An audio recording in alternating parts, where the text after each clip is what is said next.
Anywhere else in England, according to new figures out today, the number of people living here will go up by 10% in the 10 years to 2018. Joel Mapp has been crunching the numbers. The figures have come from the Office for National Statistics, which has been looking at recent birth and death rates and migration to try and predict the size of the population in 2018. So what have they found? Well, in 2008, 5.5 million people lived here in the east of England. In 2018, that number's expected to be more than 6 million, an increase of 573,000. But how does that compare to the rest of England? Well, it puts us at the top of the list, a 10% increase, more growth even than London, and a startling increase when you compare it to the 3.5% in the northwest. I asked an economist why the east is growing so fast. Well, certainly the population in the east is less dense than the other rich parts of the country, such as the southeast. Secondly, there are some very important industries in the east, such as the scientific base around Cambridge and food and agriculture. We've also had a large immigrant population here working on farms. Many of them have stayed on and have larger families. And the house prices, of course, in this part of the world are cheaper than comparable areas in London and the southeast. And finally, it's a nice place to live. So which is the fastest growing town or city in England? Well, it's Colchester. A list of the top 8 areas reveals 4 of them are in the east, including Norwich and Ipswich. As for Colchester, well, it's a growing commuting town, a key growth area with a university, and the council's not worried. One thing we can do with that is getting people coming in, and a lot of them are linked for things like the university. They're very skilled and young people, which actually helps us develop the local economy, and there obviously will be some problems caused by it, but overall I think it will be beneficial for the people of Colchester, the local economy and the local environment. Now the figures will be pored over by our local authorities, who will be anxious to use them as ammunition for more resources. Now later in the programme, Chris Packham on the last spring.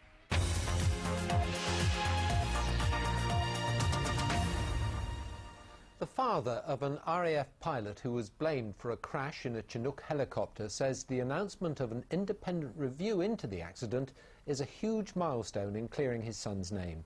Jonathan Tapper, who came from Norfolk, was flying the helicopter in thick fog when it crashed in 1994. All 29 people on board were killed. From his home in Burnham Thorpe to the corridors of power, to the remote hillside on the Mull of Kintyre where his son died, Mike Tapper has fought 16 years to clear his name. He says for one simple reason. Honour. It's quite simple, honour. You cannot let this sort of thing lie around. It's wholly unacceptable. If we do that, where's it going to stop? An RAF inquiry had ruled that Jonathan Tapper and his co-pilot were guilty of gross negligence when their Chinook crashed in thick fog. Among the dead, top police, army and intelligence officers. The RAF said that the pilots had flown too low and too fast, but 2 subsequent external inquiries ruled that verdict was unjustified. With the new government in power, a new review. In opposition, we said that there would be an independent review of the evidence, and I can confirm that the Ministry of Defence is already looking at the best way to undertake that. We will certainly live up to the promise we made in opposition. The RAF has always insisted that Chinook was airworthy, but earlier this year, MOD documents passed to the BBC, one written 9 months before the crash, details serious concerns about the helicopter's computer software, describing it as positively dangerous. The RAF Air Marshals were very unwilling to accept that they were wrong. I don't know whether that's unique to that service, but I think that is basically the problem. And I think the MOD machine is also resistant. The Ministry of Defence says it's too early to say what form the review will take and when it'll report. Mike Tapper told me that he's confident if all the facts are laid out, his son Jonathan, described as an experienced and professional pilot, will finally be absolved of blame. Alex Dunlop, BBC Look East, North Norfolk. A civil servant from Suffolk has been jailed for 8 months for taking kickbacks from a contractor.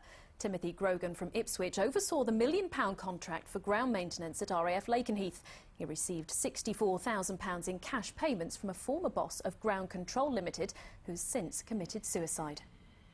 100 jobs are to go at a factory in Suffolk. Guildford Textiles makes material for car seats, but the company says the factory in Sudbury is not viable and will close by next year. It's told some staff might get work if they apply for jobs at the firm's plant in Derbyshire. There's a warning today to farmers to be on their guard against thieves who are stealing tractors and shipping them overseas. With some tractors costing up to £100,000, it can be big business. So far this year, 9 tractors have been stolen in Cambridgeshire alone. Roger Hunt-Payne from North Cambridgeshire with one of his replacements costing more than £70,000. He's had 2 tractors go in just 6 months. Once upon a time, a tractor theft was unheard of, and now it's coming quite commonplace.